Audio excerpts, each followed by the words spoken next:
எல்லாருக்கும் வணக்கம். போன காணொலியில தத்துவம் என்றால் என்ன, அதோட முக்கிய பிரிவுகள் என்ன அப்படின்னு நம்ம பார்த்தோம். இந்த காணொலியில அதோட ஒரு முக்கிய பிரிவான மெய்ப்பொருளியல் பற்றி பிரிவாக பார்க்க போகிறோம். மெய்ப்பொருளியல்ங்கிற சொல்ல மூன்றா பிரிக்கலாம்: மெய், பொருள், இயல். மெய் என்ற சொல்லுக்கு உண்மை என்ற அர்த்தம், பொருள் என்ற சொல்லுக்கு சாரம் என்ற அர்த்தம், இயல் என்ற சொல்லுக்கு ஆய்வு என்று அர்த்தம். மொத்தமா உண்மையின் சாரத்தை பற்றிய ஆய்வே மெய்ப்பொருளியல் அப்படின்னு நம்ம சொல்லலாம். நம்ம வாழ்ற இந்த உலகம் உண்மைதானா, இல்லை இது ஒரு மாயையா? நமக்குள்ள ஆன்மா போன்ற ஏதாவது இருக்குதா? அப்படி இருந்தா அதோட உண்மை தன்மை தான் என்ன? கடவுள் என்று ஒருத்தர் இருக்கிறாரா? இடம், காலம், காரணம் இதெல்லாம் உண்மையா எப்படிதான் இயங்குது? இந்த மாதிரியான அடிப்படை கேள்விகள் எல்லாம் மெய்ப்பொருளியல் கேட்க முயற்சி செய்யுது. இதற்கு ஆங்கிலத்தில் மெட்டபிசிக்ஸ் என்று பெயர். மெய்ப்பொருளியல் பற்றிய சிந்தனைகள் மனித வரலாற்றோட தொடக்க காலத்திலிருந்த உலகோட பல இடத்துல தோன்றி இருக்குது. இந்திய தத்துவ மரபுகளில் உபனிஷத்துக்கள், சங்க இலக்கியங்கள், பௌத்த சாஸ்திரங்கள், ஜைன சாஸ்திரங்கள் ஆகியவற்றிலெல்லாம் உண்மையின் மூல காரணம் என்ன, மனித வாழ்வின் நோக்கம் என்ன, இந்த மாதிரியான கேள்விகள் ஆழமாக ஆராயப்பட்டிருக்கின்றன. அதே போல ஐரோப்பாவிலேயும் கிரேக்க தத்துவ ஞானிகள் இப்படிப்பட்ட கேள்விகளை முன்வைத்திருக்கிறாங்க. நம்ம முன்னாடியே பார்த்தோம், மெய்ப்பொருளியலுக்கு ஆங்கிலத்தில் மெட்டபிசிக்ஸ் அப்படின்னு பெயர்னு. ஆனால் அதுக்கு என்ன காரணம் பார்க்கலாம். அரிஸ்டாட்டில் என்ற கிரேக்க தத்துவ ஞானி அவரோட புத்தகங்களில் பிசிக்ஸ் என்ற பகுதிக்கு பிறகு இத்தகைய சிந்தனைகள்லாம் எழுதியிருந்தார்.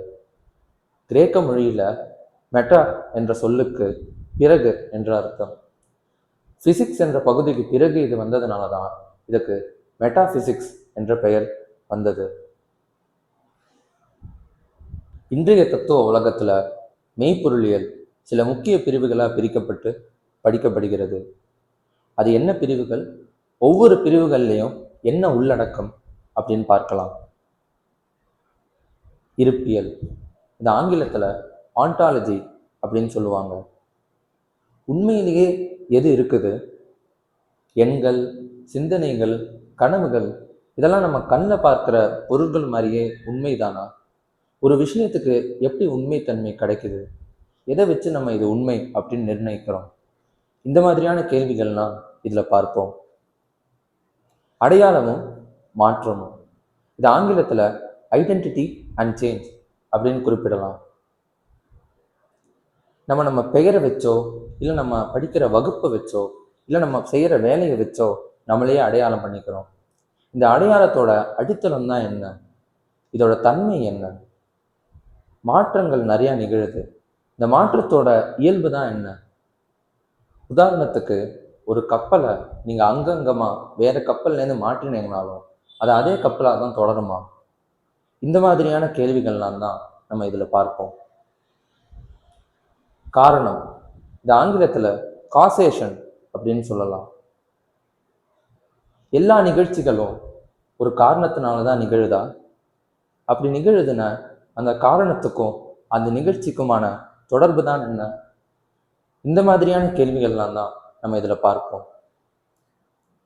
இடமும் காலமும், இது ஆங்கிலத்தில் ஸ்பேஸ் அண்ட் டைம் அப்படின்னு குறிப்பிடலாம்.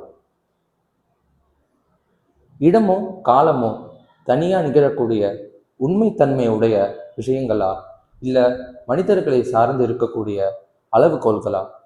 இதை பற்றிய விவாதம்தான் இடமும் காலமும்.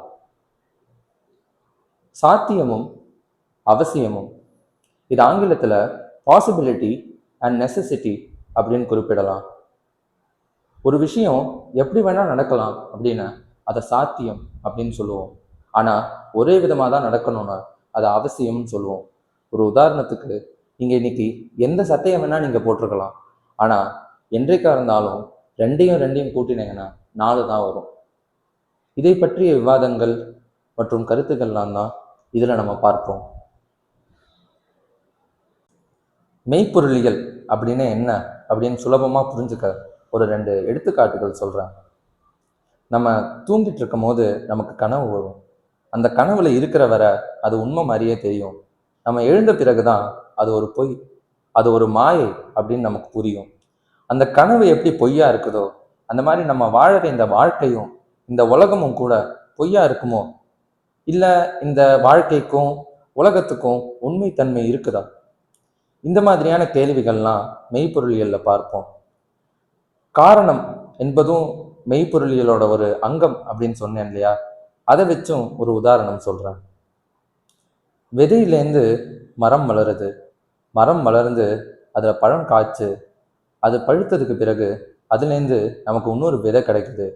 இந்த மரம் தான் முதற் காரணமா இல்லை இந்த விதை தான் முதற் காரணமா அப்படின்னு சிந்திக்க ஆரம்பிச்சோன்னா நம்ம சிந்தனை போய்கிட்டே இருக்கும். அதுக்கு விடை கிடைக்குதோ இல்லையோ, நம்மளோட பல அடிப்படையான நம்பிக்கைகள் எல்லாம் திருப்பியும் யோசிச்சு சிந்திக்க வைக்கும். இந்த சிந்தனை தான் மெய்ப்பொருளியல். மெய்ப்பொருளியல் என்பது தனியாக நிற்கிற ஒரு தத்துவ பகுதி மட்டும் இல்லை. அது பல தத்துவ பிரிவுகளுக்கும் ஏன் அறிவியலுக்கும் கூட அடித்தளமா இருக்குது. உதாரணத்துக்கு நெறியியல், அதாவது எதிக்ஸ், மனிதனுக்கு சுதந்திரமான சிந்தனை இருக்குதா இல்லையா என்ற நம்பிக்கையின் மீது தான் சார்ந்துள்ளது. அதே போல அறிவியலும் கூட காரணம், அதாவது காசேஷன் மற்றும் இயற்கை விதிகள், அதாவது லாஸ் ஆஃப் நேச்சர், இதெல்லாம் உண்மையா இருக்கின்றன என்ற மெய்ப்பொருளியல் முன்னெண்ணங்களை, அதாவது அசம்ஷன்ஸின் அடிப்படையில தான் விளங்குகிறது. ஏன் நம்ம அன்றாட வாழ்க்கையில கூட இதே மெய்ப்பொருள் சிந்தனைகள் பல இருக்கின்றன. நேற்று இருந்த ஆள்தான் இன்றும் இருக்கிறேன் என்ற இந்த சின்ன நம்பிக்கை கூட ஒரு மெய்ப்பொருள் கருத்து தான். இத்துடன் மெய்ப்பொருளியல் பற்றிய இந்த பதிவோட இறுதிக்கு வந்துட்டோம். இந்த காணொலியை பார்த்த எல்லாருக்கும் என்னோட மனமார்ந்த நன்றிகள். மீண்டும் சிறிது நேரத்துல இன்னொரு பதிவோட உங்க எல்லாரையும் சந்திக்கிறேன். அதுவரை நன்றி, வணக்கம்.